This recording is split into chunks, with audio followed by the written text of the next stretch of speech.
현미예수님, 오늘은 연종제의 4주간 목요일입니다. 복음 묵상 함께 하도록 하시겠습니다. 성부와 성자와 성령의 이름으로 아멘. 오늘 복음 말씀은 예수님께서 제자들을 둘씩 짝지어서 복음을 선포하도록 파견하는 내용이죠. 공간복음에 다 나오는 내용이기 때문에 사실 1년에도 여러 번 듣는 이 파견의 내용, 이것은 특별히 이제 사제들이 주의해서 들어야 하는 거죠. 저와 같은 사제들이. 일단은 가난해야 되고요.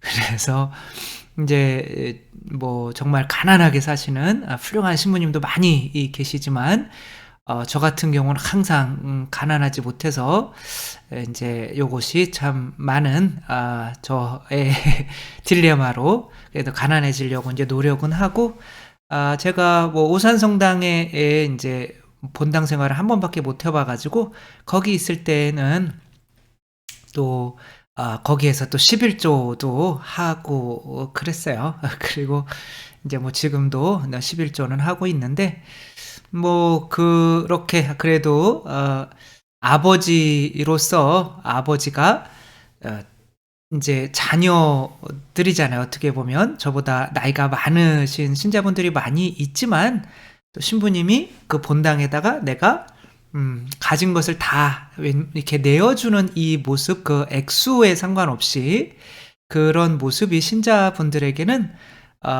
이제 큰 어떤 좋게 받아들여지죠. 강론을 할 때도 이제 저분이 우리를 사랑하신다는 거를 조금 더 느끼게 되니까 이제 잘 들어주시고, 왜냐하면 저희 아버지도 이제 어머니에게 다 갖다 바치셨어요. 100%다 갖다 이제 바치시는 모습을 아이들이었었는데도 알겠더라고요. 그런데 그렇게 아버지가 직접 우리에게 무언가를 직접 사오시고 그런 적도 좀 있지만, 그래도 어머니에게 100% 이렇게 다 내어주시는 모습을 볼 때 자녀들 입장에서는 뭔가 안정감, 이제 아버지가 이제 어떤 그거는 가정 상황에 따라 다르겠지만, 또 어떤 아버지는 이제 꼭 아내가 쓸 요만큼만 주잖아요. 그쵸?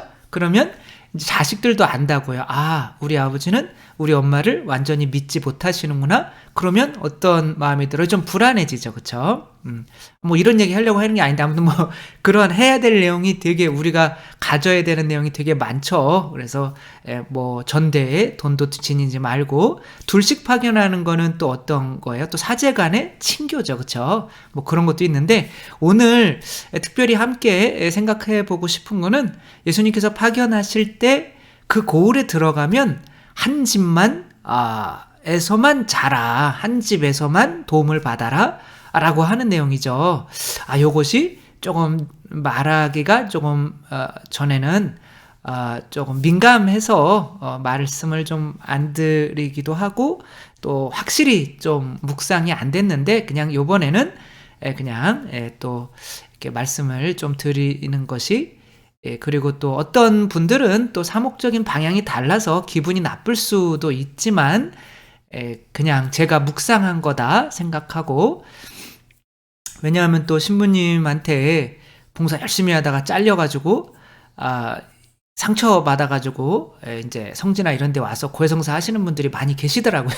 그래서 그건 또 나름대로 그분이 또 본당에서 신부님 보시기에 오히려 그분을 자르는 것이 더 이익이겠다 생각해서 그렇게 했을 수도 있겠지만, 예수님은 누구도 안 잘랐어요. 가룟 유다도 안 잘랐죠.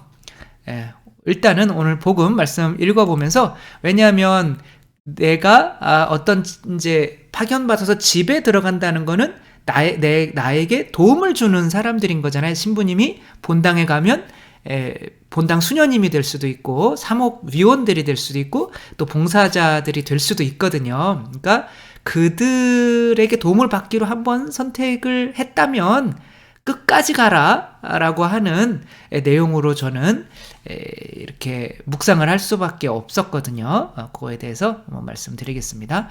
마르코가 전한 거룩한 복음입니다. 그때 예수님께서 12 제자를 부르시어 더러운 영들에 대한 권한을 주시고 둘씩 짝지어 파견하기 시작하셨다.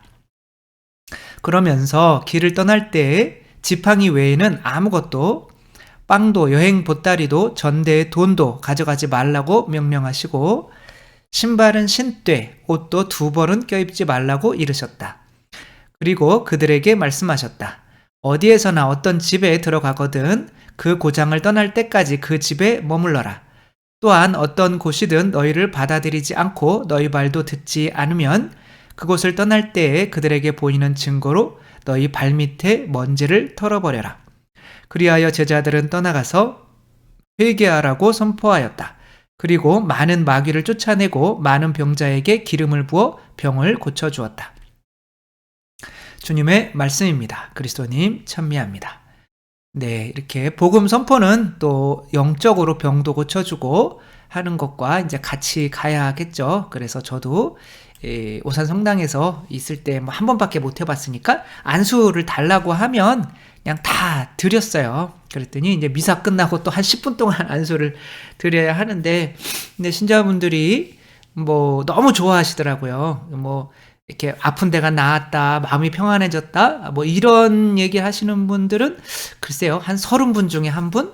그렇지만, 또 많은 분들이 그냥 받고만 가도, 아, 신부님이 그냥 우리를 사랑하시는가 보다, 이런 마음을 많이 가지시는 것 같아요. 그래서 일단은, 신부님이 어떤 이야기를 할 때 그 사람의 이야기가 좋아서 그 이야기를 받아들이는 게 아니라 한 신부님의 인격체를 먼저 받아들이면 그분이 하는 이야기도 받아들이게 되는 거잖아요. 그래서 잘 보이려고 노력을 한 거죠. 그 중에 일환이라고 생각을 하는 거예요. 저도 이렇게 본당에 이제 오산성당에 갔더니, 요게 이제 제가 오산성당에서 미사할 때 이제 그리운 모습이죠. 이때 뭐 첫 본당이고 그랬지만, 그리고 손잡고 이렇게 양손 주님에게도 할 때 이런 거 웬만하면 하지 말라고 했는데 그냥 했어요. 뭐 하느님께서 자녀들이, 그쵸? 손잡고 다 하나가 돼서 하늘에 계신 우리 아버지 할 때 그렇게 아버지께서 하늘에서 얼마나 기뻐하실까, 이제 그 생각을 하면서 저도 이제 그렇게 자녀들이 손잡고 주님께 정말 찬미를 드릴 수 있는 그런 것을 또 저를 통해서 또 이루어진 것으로 저도 이렇게 이런 모습을 보면은 되게 기쁘고 했던 생각이 나네요. 지금 뭔 얘기 하는지 잘 모르겠지만, 그 본당에 또 한 10년 동안 또 못 나가니까 이런 또 이야기를 하네요. 아무튼 그때가 좋았다 라는 게 아니라, 그게 아니고, 이때 이렇게 본당에 갔더니 본당에 이제 사목회 위원들이 구성이 돼 있었는데 아직 좀 몇 년 얼마 못 하신 거예요. 그리고 이제 시간이 좀 남아 있는데 이제 이분들이 갔더니 이제 단체로 사표를 제출을 하더라고요. 기분이 썩 안 좋더라고요. 이제 우리는 전에 신부님과 이렇게 있었으니까 이제 새로운 신부님이니까 새롭게 구성을 하십시오. 그래서 어떻게 구성을 하는 거예요? 그랬더니, 아니 뭐 저희들 뭐 그대로 쓰셔도 되고 바꿀 사람들은 바꿔도 되고, 그 제가 어떻게 알아요? 여기 누가 어떤 사람이 좋은지 어떤 사람이 나쁜지. 그리고 아무리 잘 뽑아봐야 또 내 마음에 드는 사람, 안 드는 사람, 이렇게 다 그렇게 돼 있잖아요. 그쵸? 우리 부부가 정말 행복할 거다라고 고르고 골라도 결혼하고 나면 이 사람이 안 좋은 면이 보이는 거잖아요. 그래서 저도 저의 선택을 안 믿거든요. 그래서 그러면 전임 주임 신부님이 선택해 놓으셨으면 잘해 놓으셨겠죠. 그리고 100% 그대로 이렇게 이분들과 함께 갔어요. 근데 물론 이제 정말 다 완전히 정말 잘해 주셨고, 그런데 근데 또 개 중에는 또 어떤 분들이 와서 또, 요 분은 좀 아닌 것 같아요. 요 분을 좀 많은 사람들에게 피해를 줍니다, 이렇게 이야기하는 경우가 있을 거 아니에요. 그분이 꼭 뭐 가룟옷 유다 정도는 안 될지라도. 그렇지만 저는 끝까지 갔어요. 그분을 만약에 이렇게 물론 뭐 그분 때문에 성당 안 나오는 분도 있고 뭐 그럴 수도 있는데 그렇지만 예수님도 가룟 유다를 내보내지 않았잖아요. 근데 뭐 저한테 누가 그러지는 않았지만 제 스스로 신자분들이 저를 조금 물러 터졌다. 어떻게 보면 이렇게 결단력이 없다. 이런 모습으로 보지는 않을까 그런 생각을 했지만 오늘 복음과 예수님께서 가룟 유다를 끝까지 내보내지 않은 이 모습을 이제 묵상하면서 저는 저의 신념대로 갔고 저는 아직도 그게 옳다고 생각을 하는 거죠. 그것이 왜 옳으냐? 저 사람 뭐 돈꿔 가서 안 갚고 뭐 문제 있고 사람들한테 뒤에서 뒷담화 해가지고 서로 이간질 시키고 저런 사람이 어떻게 봉사를 하냐? 우리 오산성당에 그런 사람은 없었어요. 근데 그런 이제 분들이 또 있잖아요, 그렇죠? 그렇지만 그런 분들은 그럼 잘라야 되냐라고 할 때 한 집에 일단은 한 그 사람들이 나에게 주어졌으면 그게 하나의 집이라고 여기면 바꾸지 않는 것이 더 유익이기 때문에 예수님께서 그렇게 말씀을 하신 거죠. 그러니까 우리가 단기적으로 보면 그런 분들을 내보내고 하는 게 더 많은 사람들에게 이익이 될 것 같지만 장기적으로 보면 어떤 현상이 일어나냐면 신자분들이 신부님을 무서워하게 돼요. 저 신부님은 저 사람들을 그냥 자를 수 있는 사람이구나. 그래서 신부님이 아버지의 모습이 아니라 직장 상사의 모습이 된단 말이에요. 그러니까 직장 상사의 모습은 권위가 있죠. 왜? 잘못하면 잘리니까 막 고개 숙이고 막 장난 아니란 말이에요. 그렇지만 그 사람이 사랑에 대해서 복음 선포를 할 때 그 말이 잘 먹힐까요? 잘 먹히지 않겠죠. 그렇죠? 뭐 극단적인 얘기는 하지만 안녕하세요에 나왔던 이 가족 이야기를 이제 할게요. 이 아버지는 굉장히 이제 권위적이에요. 그러니까 이제 아내도 뭐 부부 싸움은 서로 뭐 누가 한 명이 특별히 뭐 잘못했다기보다는 근데 이제 아이들은 어느 정도 알잖아요. 이 아이들이 왜 누구 때문에 울고 있을까요? 엄마 때문에 울까요? 아빠 때문에 울까요? 아빠 때문에 운단 말이에요. 왜? 아이들은 이렇게 심판을 보잖아요. 그러니까 누구 때문에 이런 일이 벌어지는지 안단 말이에요. 이 아빠는 이제 매일 술을 드시고 와서 이제 뭐 때리거나 뭐 그런 건 아니지만 폭언이나 이제 이런 것들을 하는 거죠. 딸들한테도 못생겼다 너희들 이렇게 시집이나 가겠니 뭐 딸들한테도 그러고 그런 거를 아내한테도 그러는 거예요. 그리고 뭐 아내가 돈을 안 버냐 그것도 아니에요. 아내도 밖에 나가서 똑같이 일을 하고 집에 와서 집안일하고 애들 키우는 일까지 한단 말이에요. 근데 남편은 술 먹고 맨날 늦게 들어오는 거예요. 근데 아내가 하는 얘기는 제발 술 좀 적게 먹고 좀 조금만 일찍 들어와라. 요 얘기밖에 없잖아요. 그쵸? 다 우리들 얘기죠. 그쵸?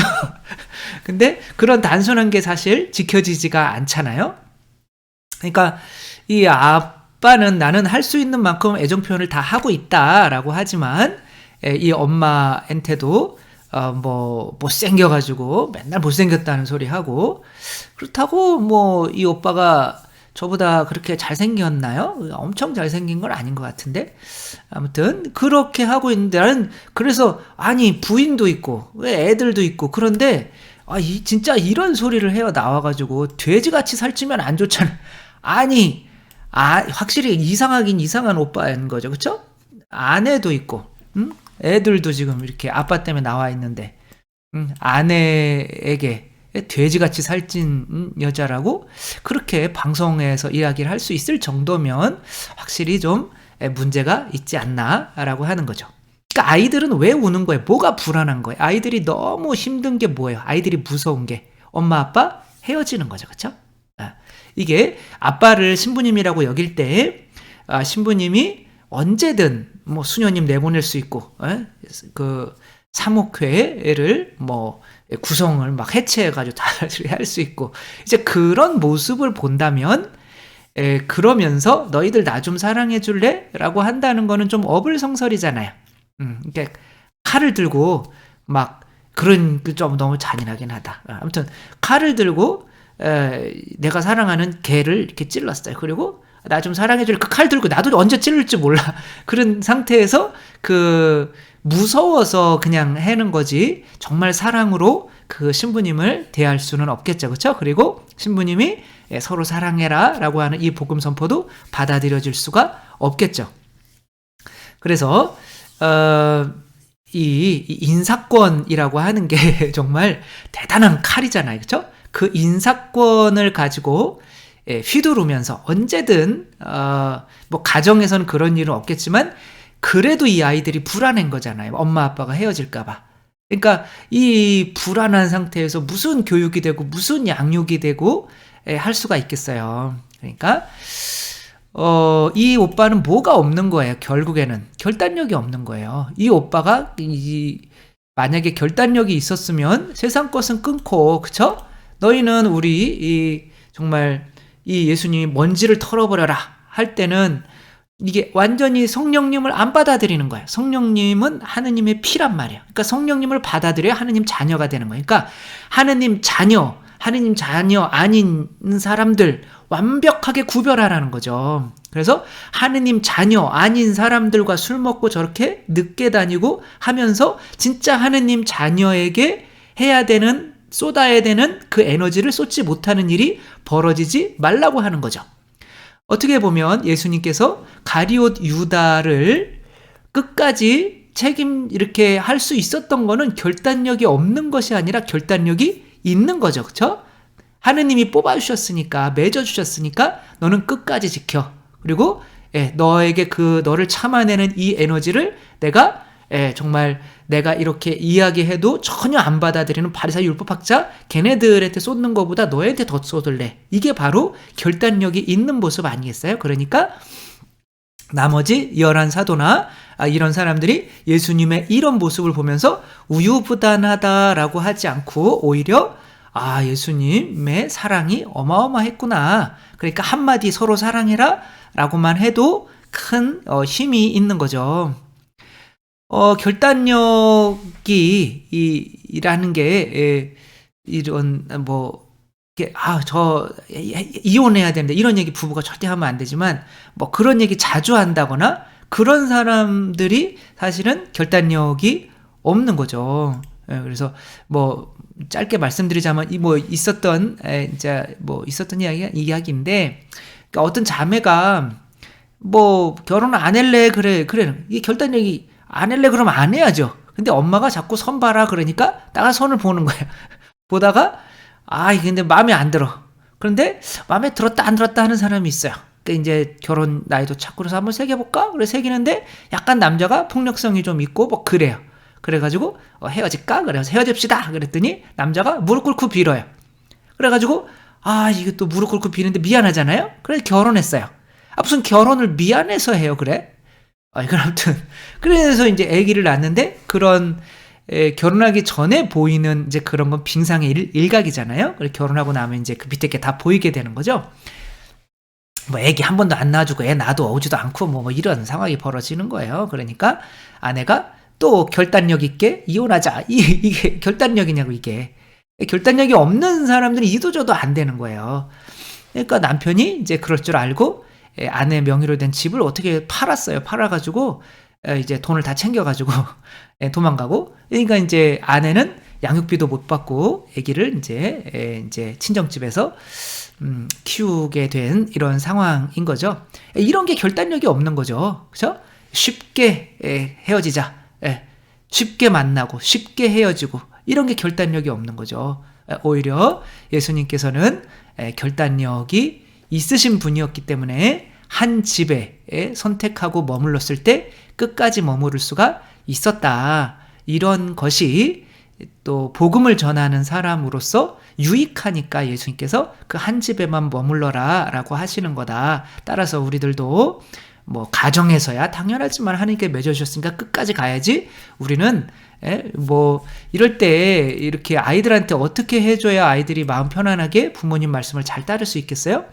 엄마 아빠 이렇게 싸워도 다 절대 이혼 안 해. 엄마 아빠는 우리는 뭐 하느님이 맺어주셨으니까 이러면 아이들은 엄청 편안하고 그리고 고마우니까 엄마 아빠 말을 잘 따라서 공부도 열심히 하고 잘 성장할 수 있겠죠. 그쵸? 받아야 주는 거거든요. 근데 엄마 아빠가 싸우면 아이들이 불안해서 당연히 받아야 될 걸 못 받기 때문에 나중에는 다 삐뚤어 나가게 된단 말이에요.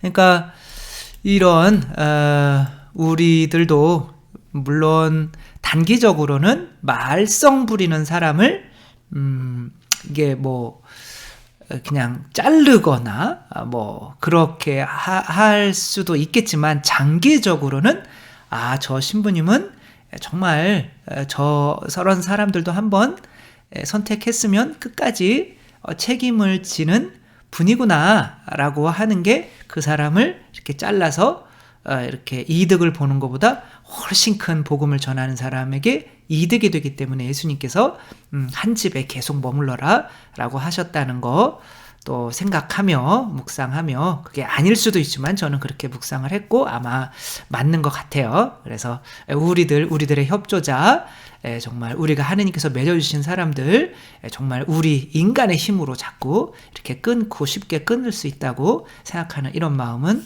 또 버리고 하느님이 맺어주시는 사람, 그 사람이 가룟 유다라도 끝까지 갈 수 있는 그런 마음 가졌으면 좋겠습니다. 주님께서 여러분과 함께 전능하신 천주 성부와 성자와 성령께서는 여기 모인 모든 이에게 축복을 내리시어 길이 머물게 하소서. 주님과 함께 가서 복음을 전합시다. 하느님 감사합니다. 성부와 성자와 성령의 이름으로 아멘. 감사합니다. 사랑합니다.